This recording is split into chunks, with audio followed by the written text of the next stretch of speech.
The Berenstain Bears and the Sitter.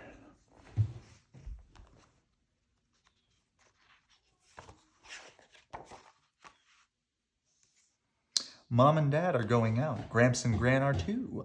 Who will stay home with the cubs? Just anyone won't do.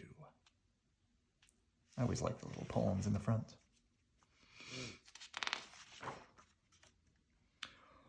"What's this?" said Papa Bear as he took the day's mail from the Bear family mailbox. It was a notice telling about an important meeting that night at the Bear Country Town Hall.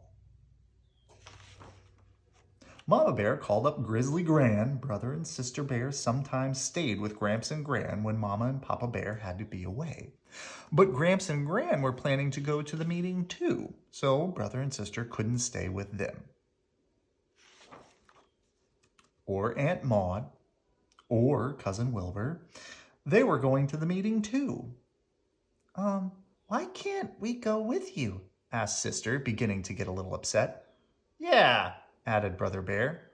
"Because," said Papa, "this meeting is for grown-ups, and besides, it won't be over until late, way past your bedtime." "Well, where are we going to stay?" the cubs wanted to know.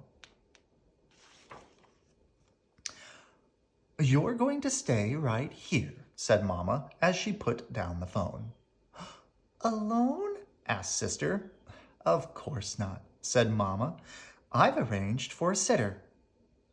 "A sitter," said Brother. "Who's it going to be?" Sister asked.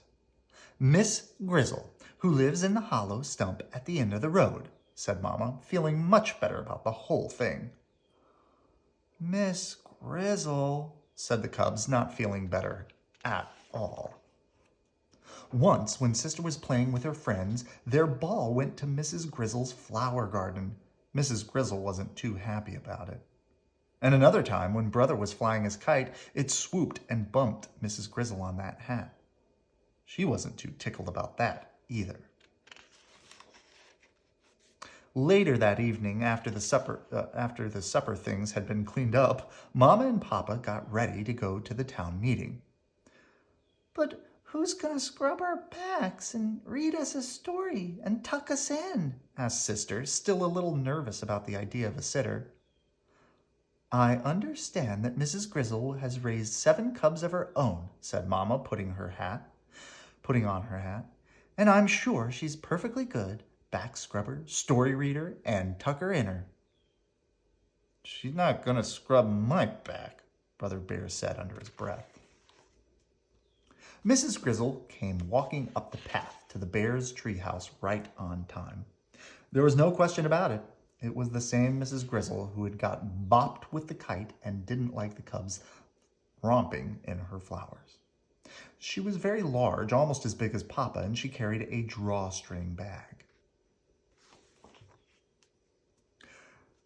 "Evening, y'all," said Mrs. Grizzle in a loud, jolly voice. "Well, time's a-wasting you two," she said to Mama and Papa. "You better ski-daddle off to your meeting."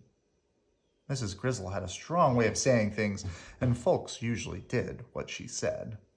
Mama and Papa kissed the cubs goodnight and ski-daddled. "Whew," said Mrs. Grizzle as she sat down in Papa's big chair.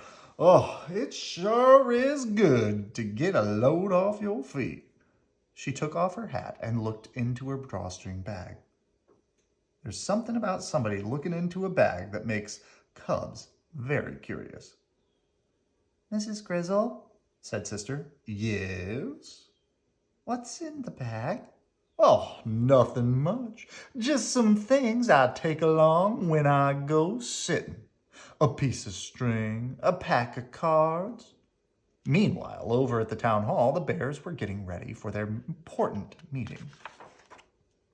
They were getting ready for speeches, voting, and arguments about some new laws. But Mama's mind was not on the meeting, and neither was Papa's. Mama and Papa Bear were thinking about what was going on back home. "Sister was looking a little worried when we left," fretted Mama. "So did Brother," agreed Papa. So they decided to call home and see how things were going. "Oh, Things are going just fine, said Mrs. Grizzle. Brother and sister can't come to the phone right now. They're busy playing cat's cradle. Have a good meeting, shouted the cubs. But they do say have a good meeting. After cat's cradles, they played Go Fish with cards that came out of Mrs. Grizzle's drawstring bag. Then they played Tiddlywinks with a special set of winks that Mrs. Grizzle had made out of polished stones and a snail shell cup. After a while, the cubs got yawns, and Mrs. Grizzle began getting them ready for bed. And she did indeed turn out to be a very good back scrubber. Brother changed his mind about not having his back scrubbed, and she was a fine story reader and a really super tucker-inner. I hope Mama and Papa had a good meeting, said Sister with a yawn. Oh, because we had a very good sit. The cubs had a number of different sitters from time to time, but Mrs. Grizzle was their favorite, and they were always glad to see her. Good night. I love you.